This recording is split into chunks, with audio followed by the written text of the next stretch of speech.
Juhan Liiv, Vari, lugu lähemast minevikust.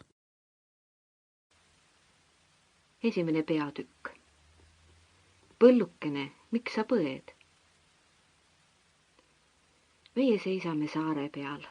Mitte just saare peal, sest vett ei ole ümberringi ja Peipsi on veel kaugel, metsa taga hoopis, aga siiski saare peal. See saar on ainult mõnisada sammu pikk, loogasarnane liivaseljandik soo sees. Soos ei kasva midagi. Liivikul puhta valge liiva sees vast õieti mitte midagi.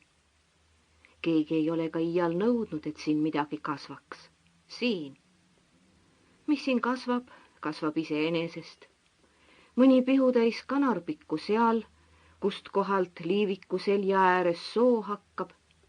Mõni igav üksik rohukõrrekene, mis oma seltsimehe järele hüüab, ja saare ühes otsas jändrik mänd. See on jumal teab, kuidas siia saanud, ja tal näib nagu eneselgi kahju, et ta siin on. Eemal soo sees näeme tillukesi imelisi kaski ja mändisid, kes aga salgamata pöidla jämedustel juurtel oma küpset vanadust näitavat, et mõni mitte ei arvaks, et nad poisikesed on. Ei, vaid vanakesed, kes aastasadade pikkuselt küllalt ju on näinud ja sedavõrd lugupidamist nõuavad. Seal vindunud juurikal on see kõik küllalt selgesti kirjutatud.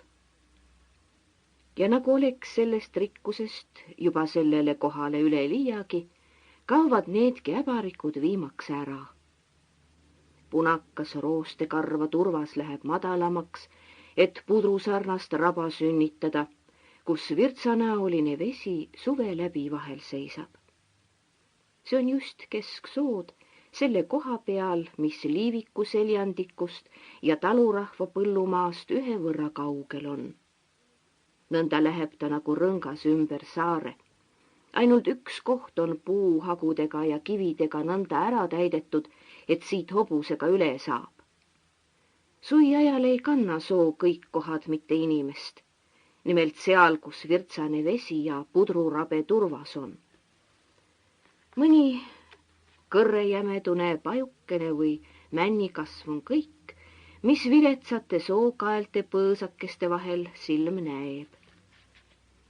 Näib, nagu oleks loodus siin oma ehitustööd koguni seisma tahtnud panna. Aga et enesele mitte auku sisse jätta, on ta kõik üle Sample complete. Ready to continue?